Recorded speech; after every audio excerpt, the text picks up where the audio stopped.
just realized after creating the entire tutorial that anyone that already has the ARKit set up with Livelink in Unreal Engine and has the VRM4U plugin in and working with the anime assets, this process is very, very quick for you. So I'm going to start off the tutorial with that information. It's only a couple minutes long, and it'll get the people that are further along the information they need, and I won't make you sit through the entire tutorial. For the rest of the folks that maybe aren't quite as far along, this first couple of minutes will just show you and give you some good insight into where you're going to get by the end of this tutorial, what functionality will you have. So with that, we'll kick it off. Anyone that just needs the VRM4U information to get caught up, I'll put a link to my previous tutorial in the description below, and then you can watch that, and then you can just watch the start of this video, providing that you already have the ARKit.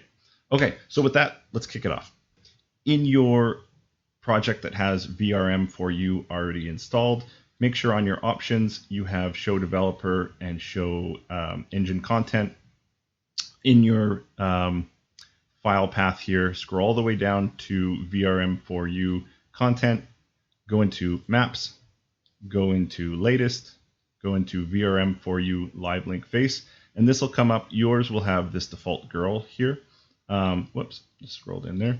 So what you want to do, I'm actually just going to move my face out of the way. I'll put it somewhere here, I think should be out of the way. What you're going to want to do is you're going to want to click on your actor here. If you want to change the actor, you can just click the drop down items here, 3 of them, and change it to the asset that you want. Once you're done with that, you can either click on the ball here, or you can click on VP Livelink Phase 2, and then in there, all that you're doing is you're changing this setting. So all that you're going to do is change this to whatever Livelink device you want it to point to. So in my case, I just set up this phone. So I'll just log into it, and I'll show you that it's working. So I click the phone, I hit play, and voila, hello, hello, hello, done. We'll start the rest of the tutorial now.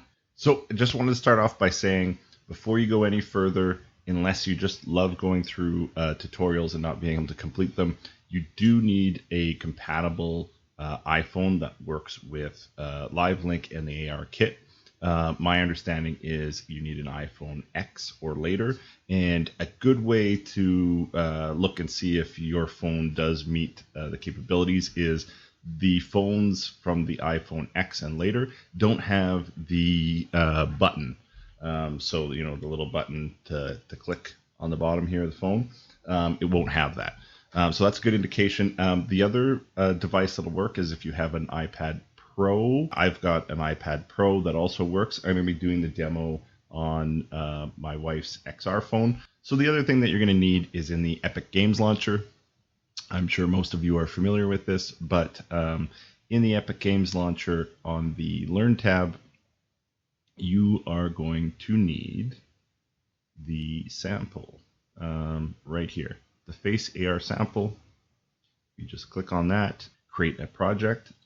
Let's create a new one so that we're working on the same Face AR sample. And I'm just going to put anime here because our end goal is to get this working with the anime assets that you may have seen me playing around with on my channel. Perfect. Anime, good. Okay, and then we'll just create that project. So the next thing we're going to do is we're actually just going to fire up the Unreal application that we just created.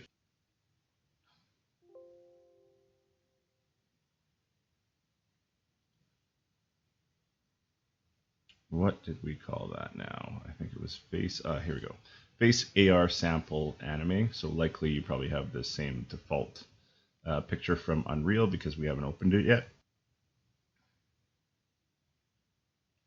Give that whatever time you need to get it to load. Should only be a minute or two here. And then this is the project. So we've got that up. You can navigate around. I'll just show you quickly because I have been in here before. Within the maps, there's 2 different maps. If we click on map 2 here, you'll see that it's another version of him with an HDRI, and then the original map that we're in is just him in a black room. So you can play around with either one. I do like this one, it just looks a little nicer. If we hit the play button, it's just going to put the camera on him, and obviously nothing's going to happen because we're not tracking the face. So there are 3 plugins that I want to make sure that you're aware of. Just up here in project settings, in plugins, these should be enabled by default in this project that we're using. As you can see here, the Livelink plugin is enabled. However, I thought I'd just show it in case there was some discrepancies, or in the future if you're creating your own project outside of the Unreal demo, that you're aware of these plugins are required. So the first one is Livelink, and that one is enabled for us. And the other one is ARKit. So you'll need the Apple ARKit and the Apple ARKit face support. And so those are the 3 plugins you'll need. All of ours are enabled. If yours aren't, just apply the check marks, and it may ask you to restart. So I would just pause the video, get that done, and then join back up with me. The next thing I want to introduce you to is just over here under animations on your bottom left. And this is the KiteBoy head, joints, and blend animation blueprint. We're just going to bring that into our project here. And when you open it up, you'll see an animation graph. You'll see essentially a mapping of all the different joints in the face, and then calibrating those throughout. We won't go into detail on that because I'm just not able to. Jokes aside, though, this is the main piece that you're going to need, is just this one widget here. Once we've set up your iPhone or iDevice that is compatible, this is where we're going to come to change the input module. So essentially, this is going to take all of the input from Livelink, run it through the calibration settings and the handlers, and then at the end of the blueprint here, this is where it's going to adjust sort of the curve values of the pitch and yaw of your head, and you can kind of see all of those items here.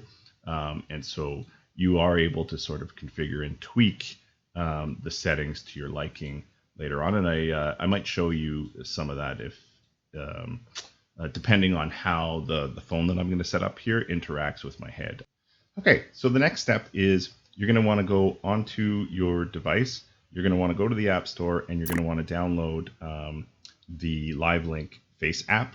I just searched for Unreal Engine in the search bar, and then it was like 2 apps down. You'll see I've got this icon up. It's this icon, and it's called Livelink Face. So just go ahead and install that, and then we'll move to the next step. So now in your application on your phone, you at the top left, there's a gear icon. You're going to want to click that, and at the very top, the first setting is going to say Livelink, and then likely iPhone, and then you're going to see under targets, you just click that, and then you're going to see a section for IP address. Put in the IP address that we gathered earlier, put it in exactly as you found it, and you're done. Then we're going to come back to the Unreal project. In your Unreal project, we're going to go back to the map. We're going to go up to Window, and we're going to look for Livelink, and you're going to find it here. A window should come up like this. You'll see that my original device was the iPad, but now I have a second device sitting here in yellow. And these little lights just tell you if it's actively feeding information to Unreal. And so you'll notice if you still have your app up and you put it up to your face, that light will go green. So the mesh will appear on your face, and see I'm blocking the mesh and it goes yellow. When the mesh shows up on the phone, it means that it's getting data. That's a good sign. So make sure that the device that you want is checked, and you can see that you can have multiple devices. And we're humming along. We're almost set up. Okay, so now we're going to do 2 things. So first, we're going to actually slide this window just up to your top of your menu bar there so that we can reference it potentially later. But what we want to do is we want to go back to this animation blueprint. And this is why I pointed this out to you earlier, is now we can quickly just go to this and we can look for our target object or our input source. And so we're just going to go here and we're going to click here and we're going to select the device. So you can see I've got two devices that match exactly with the devices that were showing up in Livelink. So I'm just going to click the iPhone because that's what I want. And then we'll compile and save that. And so we have some of the animation has started, right? You can see right away it comes to life. So pretty cool. But we don't have the head rotation. So we've got a little bit more work to do. So what you're going to want to do is you're going to go back to your device, and the same place where we set up your IP address earlier, you're going to want to go into settings. So it's the gear at the top left of your device. You'll hit that, and then about the fourth setting down, it says stream head rotation. You should just be able to click that and turn it on. So that's an important thing I guess I should call out, is that if you click away from your Unreal application like this, then it's going to stop streaming the animation. Even though the data is still being sent to Unreal, you need to be clicked on the window. Okay, so with that established, you'll notice though that the up and down on most devices is reversed for whatever reason. Left and right seems okay, aside from he swings his head really far left and right. So we may just need to adjust a few things on your device. So in the blueprint, if you scroll over to the end, you'll notice these settings here. So the first setting that you can change is you can actually change this. It says -90. That's the opposite of what we want. That's what's making your down go up and your up go down. So we'll change that, and then you can either hit compile right here, or you can hit compile at the top. Doesn't matter. And then you'll notice instantly the head starts working properly. The other thing is you'll notice is that if you turn your head, he turns way more than he should. So we can adjust some of these settings to sort of compensate for that turn as well. For example, if we put in -150, let's just see what happens.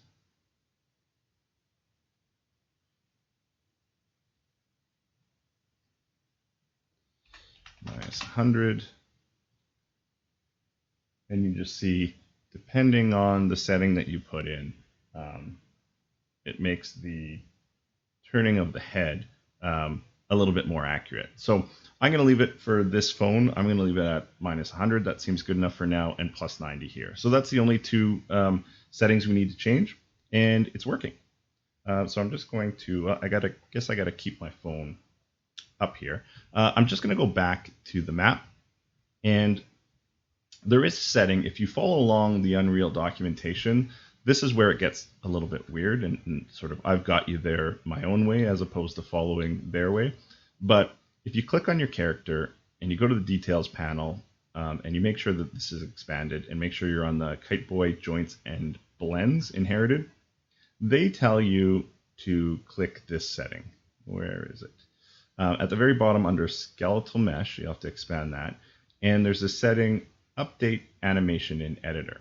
And what that's supposed to do is make the editor reflect your animations. Well, if I click this repeatedly, you'll notice that it moves, that the animation moves in the editor. However, it won't stay checked. So I haven't found a way to permanently get that checked. I think it's a bug. However, if you did want to play around with it, you could do it that way. The other thing is we can hit play and it'll start working. However, we know that the camera is set up a little wonky, right? It's too close. So the other thing that you'll just want to probably do is go into your viewport. Where's the camera? No. You'll want to, I guess it's not part of the blueprint. You'll just want to go in here and pull this camera back. Let's try that. That's a little better. I mean, you know, you can play with it to your heart's content here. I would slide it back. Cool. And then you can play around with that. Pretty cool, hey? So not too bad, not too complicated, but it works quite well. I notice his head shakes a little bit. So again, you can go and play with those settings that I was playing with in the animation blueprint. And I found if I adjusted those settings a little bit, depending on the device, that I could decrease the shake. You'll notice when I was in the video just now, my head was still a little bit up. So again, you can tweak the settings to your liking to get it to smooth out a little bit. But that I'll leave up to you. Each device is a little bit different, I've found. So you'll want to tweak the settings that make the most sense for your device, and just tweak them, compile it, and then go back and see how it is. So that's basically it. Now we're going to move on to, now that we've established this is working and well, we're now going to take it over to the anime settings, and I'll help you get that set up. Okay, so I've opened up the project that I set up the anime demo in, and I just hit play. Why are the shaders not working? Oh, I guess it's got to recompile. Okay, we'll let that happen. The character that I have here is one that I custom made out of VRoid Studio. So she's not the best. Obviously her hair I didn't set up properly. I just slapped something together. So I'm actually just going to switch the character that's the main controlled third-person character. If you haven't already set this up, I'll put a link to my other tutorial down below. I want you to follow that one if you haven't already gone through it, and get yourself to this stage. So I'm not going to include all that material in here. You can reference that tutorial if you haven't figured this part out on your own, and then you can come back here. Okay, I had to retarget the animations over to this guy. Anyways, so he's now set up.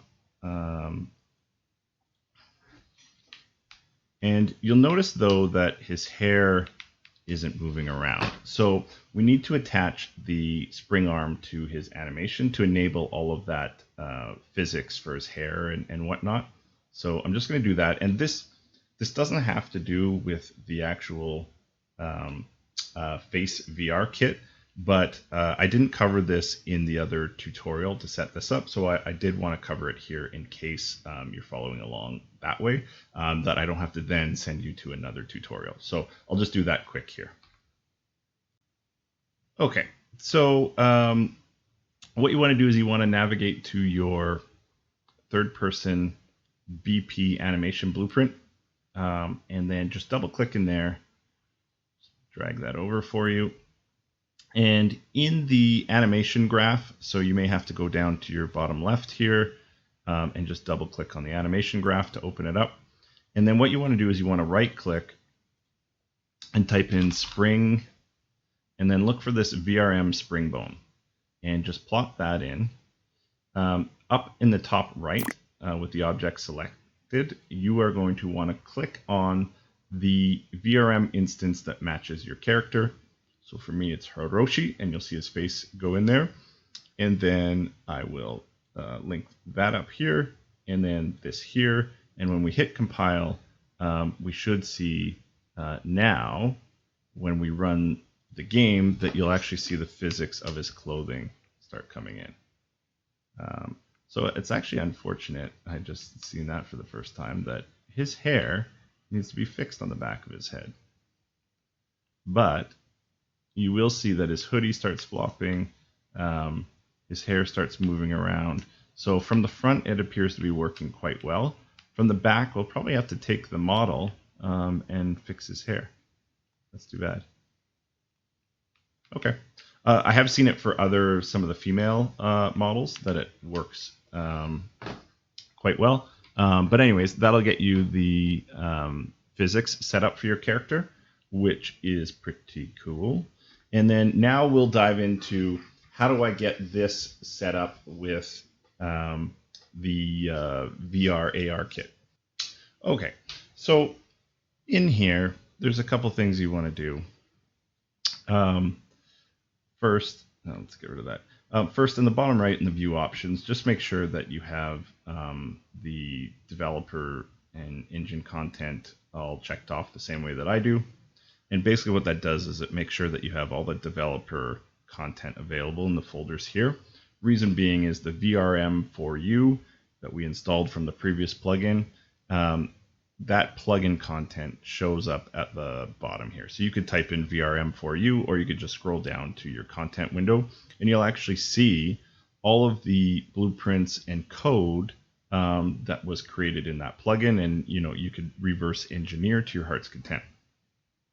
But what we want is in the maps, and in the latest folder, there's a VRM4U Livelink face. And in there, what we want to do is we want to, I've already got this actor set up. So you'll have one of these girls. So you'll want to click on the girl here and you'll want to switch her over. I mean, I'll switch it back to her so you can see how simple it is. And you'll just want to make those changes to your character, or I mean, you could leave it as the default with her. Regardless of what you choose to do, that's set up. The other thing that you'll want to do is you'll want to click on this BP Livelink Face 2, and that's actually this object down here. But anyways, we're going to click on that. We're going to go right here, Livelink Subject. So just before we change anything here, make sure, because we have jumped around from projects and different things like that, so I don't know where you're at, just go up to your window again, and then over to Livelink, and click that, and it'll bring up this window again. Make sure that your device is still showing up here. If it's not, one thing to keep in mind is you can't have two Unreal projects with the Livelink data open at the same time. So you can have multiple devices open at the same time. You can actually see that my iPad and my iPhone are both green lit and working, but you can't have any other projects open with the Livelink data or it'll break it. Anyways, so if your items are green, then just go over here and click the item that you want to work. So I'll click the iPhone and I'll just hit play, and it does not. Oh, you know what? It's because it's reading, probably reading both. So let me just shut down the iPad here and just see what that does. It's not reading my iPhone. Click the iPhone. You know what? And let's just take this one off. Just take this off for now. Save that. And what happens if we hit play? There we go. So mine was a little different. Yours should have worked right away, but because I had both devices, it was having a conflict, so I just disabled one. But there you go. That's it. So I hope that helps, and I hope that's fun for you, and you do some cool things with this asset. Like I said, in here in the VRMU content, there's a ton of stuff. So the one thing that I'll just show you is that in the maps, what's the one that I want to show you? There's like a sample. VRMU content, maps. Oh, here, yeah, VRM4U sample. And actually in here, it's got a whole bunch of sample actors and how you can use them. This will give you, what you need to sort of reverse engineer and the information that I have. And yeah, there's lots of stuff in here to sort of play around with. But yeah, that's it. So I'm going to wrap up the tutorial. Yeah, I hope you like and subscribe if this was helpful. I'm going to create a whole bunch more stuff as soon as I find out anything new that doesn't have a great tutorial. I'll share it with you guys. If I find anything fun and cool, I'll share it with you guys. And then I've got my regular devlog where I'm bumbling along, and hopefully we'll get a cool project out of that. So appreciate everybody, and we'll talk to you soon.